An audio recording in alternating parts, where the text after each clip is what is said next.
Quels impacts sur le développement de ton enfant ont les écrans?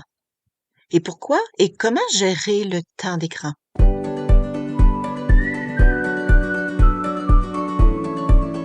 La famille, tout simplement. Le podcast pour les parents de jeunes enfants.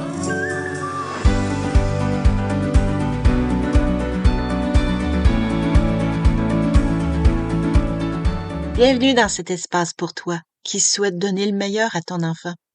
Toi qui te questionnes, qui désire t'ouvrir à de nouvelles solutions, qui cherche ce qui fait du sens pour toi dans ta façon d'être le parent fidèle à tes valeurs. Mais je te remercie de prendre ce moment pour t'arrêter, pour réfléchir et peut-être pour faire quelques prises de conscience sur ton rôle de parent et sur l'impact que tu vas avoir sur le développement de ton enfant. Bienvenue dans cette série sur les 10 moyens concrets pour éviter l'anxiété chez ton enfant. Et si tu veux t'assurer d'être bien informé sur les prochains épisodes, je t'invite à t'abonner et activer la cloche de notification. Oh, mon Dieu, les écrans, hein? Quel sujet délicat qu'on entend parler tellement, puis en même temps tellement challengeant. En fait, je pense que j'aurais pu créer une série complète juste sur ce sujet, le rapport aux écrans. Je sais pas comment ça se passe pour toi, mais de mon côté, là, je réalise que c'est assez facile de céder à la tentation de s'asseoir devant la télé ou devant mon ordi pour regarder une série ou flâner devant les réseaux sociaux. Il y a tout le temps quelque chose d'intéressant, d'aller aux nouvelles. C'est spécial parce que, en plus, là, ces temps-ci, là, en fait, maintenant, là, on peut tout faire sur les écrans, hein. Tu sais, on peut travailler, on peut s'informer, se divertir, on peut magasiner, on peut se former sur des formations, on peut même s'entraîner sur notre écran, tu sais. Tout est possible à faire avec ces petites boîtes-là. Tu peux passer 24 heures sur 24, puis t'as tout fait, là, selon tes besoins. Fait que c'est vraiment facile de succomber à la tentation de cette petite boîte-là qui nous permet d'avoir accès à tout. Ouais, avec le moins d'efforts possible. Puis c'est toujours super confortable. Tu restes chez vous. Tu sais, t'as pas de conflit, pas à te dealer avec des émotions. C'est vraiment confortable de faire les choses à partir de l'écran. Maintenant, ouais, tu sais, le gros bon sens, c'est assez facile de comprendre que si on exagère, ben, c'est pas bon pour nous autres. Ça l'est encore moins pour les enfants. Et c'est spécial parce que on peut pas y échapper. Il y en a partout des écrans. Puis ils sont là pour rester, hein, encore plus que jamais. Fait que c'est important de savoir bien gérer ça. Moi, je trouve que les écrans, c'est comme un peu le sucre, là. Tu sais, tu trouves du sucre partout dans l'alimentation, là. Puis là, tu essaies de couper le sucre, là, mais il y en a dans la boisson, il y en a dans la nourriture, il y en a dans les affaires même sucrées, salées, tu sais. Il y a du sucre partout. Quand tu décides de faire attention au sucre, c'est difficile. Il y en a partout. Ben, les écrans, c'est un peu la même chose. On sait que le sucre, c'est pas bon pour la santé. Les écrans, c'est pas très bon pour la santé, en fait. Puis, je dirais même que pour les enfants, là, ça ne correspond à aucun besoin de développement. Ils n'ont pas besoin des écrans pour grandir. Et au contraire, ça leur fait du tort. Mais en même temps, tu sais, tellement pratique. Tu sais, quand ton enfant fait une crise, là, puis que t'es au restaurant ou dans l'auto, puis tu conduis dans le trafic, là, puis t'en peux plus, là, tu sais, de refiler ton cellulaire et ça règle-tu le problème, toi? Ouais, c'est pas simple, c'est pas simple. Mais là, tu dis, ouais, ben, tu sais, de là à générer de l'anxiété chez mon enfant, peut-être que t'exagères un peu. Pas sûr. On va aller voir ça. Moi, en fait, dans ce podcast-là, je voulais te proposer 3 angles différents. Le premier, c'est qu'on va regarder l'impact des écrans sur le cerveau de ton enfant. Dans le fond, tu sais que ton enfant, il est en pleine croissance, son cerveau, il est en vraiment là, en développement à une vitesse faramineuse. Et à cause de ça, ça le rend fragile, parce qu'il est encore immature. Puis il y a une caractéristique super importante, c'est qu'il est malléable. Fait qu'on va regarder qu'est-ce que ça veut dire. Un deuxième angle que je veux aborder dans cet épisode-là, c'est qu'est-ce que ton enfant regarde quand tu le mets devant un écran? On va regarder ça, voir quel impact que ça a sur ton enfant. Et le troisième, qui est le plus challengeant peut-être pour toi, c'est quel modèle tu offres à ton enfant? C'est quoi ta propre relation aux écrans? Fait qu'on va regarder tout ça. Alors, si je reviens au premier point, pourquoi les écrans sont néfastes pour ton enfant? On a constaté que les enfants de 2 ans et demi passaient une moyenne de 9 heures par semaine, plus que 2 heures pour les enfants de 4 ans et demi, 2 heures par jour. Et ça affecte le développement socio-affectif de ton enfant. Le socio-affectif, c'est toute la capacité d'être en relation avec ses émotions, sa capacité de connecter à sa réalité intérieure, à recevoir de l'affection, à en donner. C'est sa capacité à entrer en relation avec les autres. Et je trouve que on pourrait associer aussi tout ce qui est lié à l'intelligence émotionnelle, le développement socio-affectif. Et c'est la base de ce qui nous fait comme être humain. Nous sommes des êtres sociaux. Et l'affectivité, c'est la fondation de ton enfant. Le sentiment de confiance qu'il construit en dedans de lui, la sensation de sécurité intérieure, c'est ça qui fait qu'il est un enfant et qu'il sera un adulte solide, capable d'absorber les épreuves de la vie, capable de se relever, capable de recevoir des baffes de la vie puis de continuer.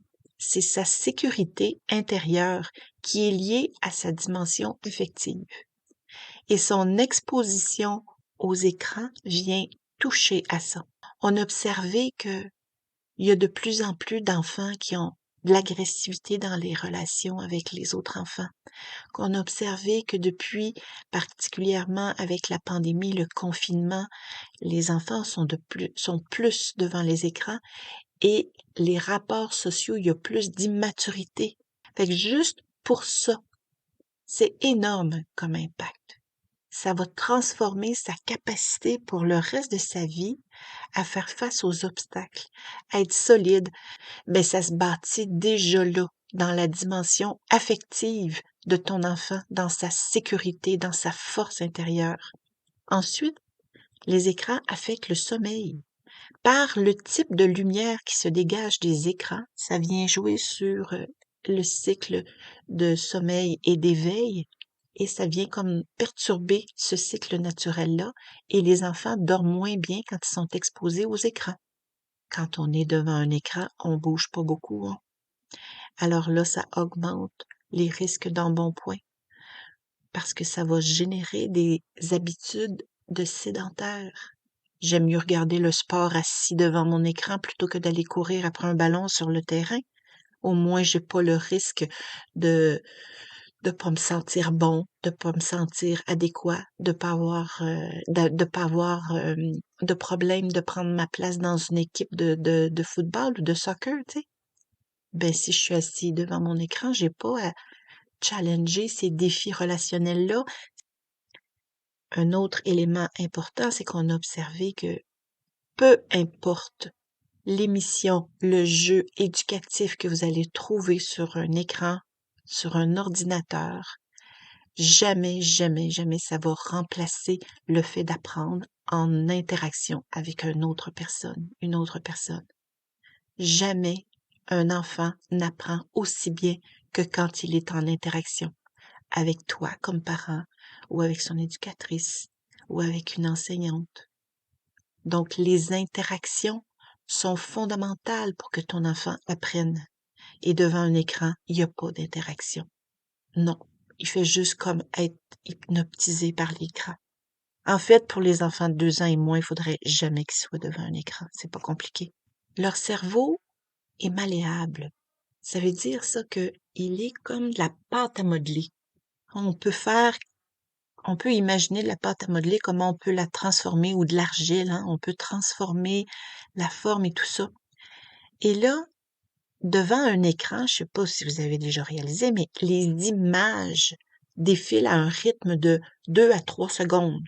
Hein, ça défile, défile.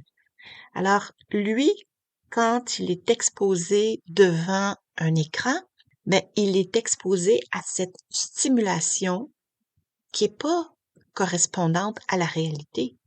Quand il se retrouve après ça avec des enfants ou dans un groupe d'amis ou au service de garde, il n'y a pas cette surstimulation-là et là, ça vient affecter sa capacité de se concentrer.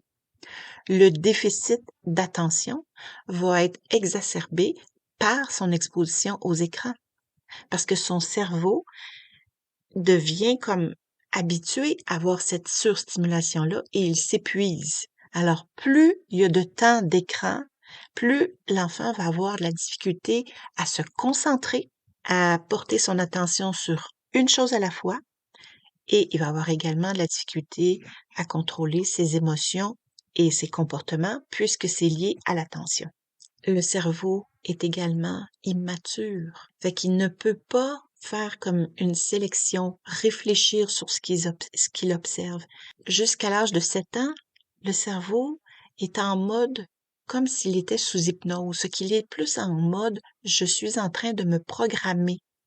Je suis en train, en observant autour de moi, à apprendre les règles du jeu dans cette réalité-là. Alors, parce que le cerveau est dans ce mode-là, c'est d'autant plus important de regarder quel est le contenu que votre enfant regarde quand il se retrouve devant un écran. Je me suis amusée à regarder ce que mes petits-enfants regardent et j'étais vraiment troublée. Je suis vraiment troublée de voir ce qu'on présente aux enfants. Je pense juste à la petite chanson, là. Promènons-nous dans les bois tandis que le loup n'y est pas. Ben, ils ont changé les images et ils ont mis le loup et les enfants avec des fusils. Il n'y avait pas de fusil avant dans cette chanson-là. Fait que juste voir que l'enfant est en mode programmation. C'est une chanson pour enfants. On l'expose à des dessins animés. On voit un loup avec un fusil et des enfants avec un fusil. Est-ce que c'est ça qu'on veut comme société? Des enfants qui sont programmés à penser que c'est normal que des enfants aient un fusil, que des adultes aient un fusil. Bon, vous allez me dire, c'est un dessin pour enfants, mais c'est ça qu'on leur expose. Je pense à une autre émission que mes petites filles écoutaient. On parlait de confinement. On parlait qu'il y avait un danger, qu'il fallait vite aller se réfugier et que là, la police intervenait, puis c'était un dessin animé, qui demandait à tout le monde d'aller se confiner. Mais c'est anxiogène. Les enfants regardent ça pour se détendre. L'enfant est dans un mode hypnose. Il fait juste enregistrer sans discernement parce que son cerveau est immature. Est-ce que c'est ça qu'on veut présenter à nos enfants? Prendre le temps de regarder, c'est pas parce que c'est des dessins animés que c'est nécessairement pour les enfants. Et quel est le message qui est émis dans l'émission que votre enfant regarde? Prenez le temps de regarder ça avec lui. Et tu vas voir qu'est-ce qu'il regarde. S'il se pose des questions, s'il y a des choses qui lui fait peur, tu vas pouvoir relativiser, tu vas pouvoir l'accompagner. Ou bien tu prends le temps de les regarder avant de lui donner l'autorisation de regarder. Mais ça fait partie de prendre soin de avec quoi ton enfant, il est nourri en termes d'image, en termes de valeurs, en termes de propositions de comportement. Un dernier élément que je voudrais regarder avec toi, c'est l'enfant, comme je disais tantôt, est en mode programmation. Son cerveau dégage les mêmes ondes que s'il était sous hypnose. Alors, il te regarde vivre. Il te regarde faire tes choix. Donc, si tu vas chercher ton enfant au service de garde, avec ton cellulaire dans les mains, que tu es en train de recevoir des messages, tu es en train d'écrire des textos, il te voit faire. Si tu le prends, tu lui demandes de s'habiller, puis aussitôt qu'il est habillé, tu reprends ton cellulaire, il te voit faire. Si le samedi matin, il te voit devant ton écran, si en mangeant, il te voit devant ton écran, ben, il est en train de comprendre que c'est ça qui est important. Il est en train d'apprendre à devenir un adulte qui doit avoir son cellulaire dans la main et répondre à toutes les notifications qui arrivent. C'est ça qu'il est en train d'apprendre à te regarder. Et c'est pas de cette façon-là qu'on apprend la communication. Donc, de prendre un moment pour dire, là, je regarde mes messages, je regarde mes notifications, je regarde s'il y a des choses importantes auxquelles je dois répondre. Après ça, je range mon cellulaire pour être entièrement présent à mon enfant, mais je lui enseigne comment offrir une qualité de présence à l'autre. Je fais des choix, je dépose mon cellulaire quand je rentre dans la maison pour être complètement disponible à mon enfant, pour préparer le souper, pour aller voir pour jouer avec lui. Alors, je lui enseigne comment se comporter quand je rentre dans la maison. Prends le temps de regarder c'est quoi ta relation aux écrans. Bon, c'est facile à dire. Moi, à un moment donné, il n'y avait pas encore d'ordinateur, mais j'avais choisi de retirer la télévision de la maison. Je trouvais ça difficile. Le soir, je sortais la télévision en cachette parce que je trouvais qu'il y avait rien à faire puis que ça me manquait. Fait que je te comprends. Je comprends que c'est pas facile. C'est vraiment de la désintoxication qu'il faut faire. Vraiment, on est intoxiqué de tous ces outils technologiques. Mais c'est ça que les enfants ont besoin, d'avoir des modèles de parents qui sont présents, qui sont disponibles, qui communiquent réellement avec son enfant. Et comme ça, tu vas lui apprendre à communiquer en étant présente à tes émotions, en étant présente à ses émotions. Parce que dans le fond, tu sais, réellement, là, on est capable de porter attention à un objet à la fois. Si je suis en train d'écrire, je porte pas attention à mon enfant. Et si je porte attention à mon enfant, mais je suis pas en train de porter mon attention sur autre chose. C'est ça la qualité de présence, c'est de porter son attention sur une personne à la fois ou sur un objet ou sur une conversation à la fois. Pas les multitâches, c'est prouvé, ce n'est pas efficace. Ouais, tout un défi, hein? Tout un défi.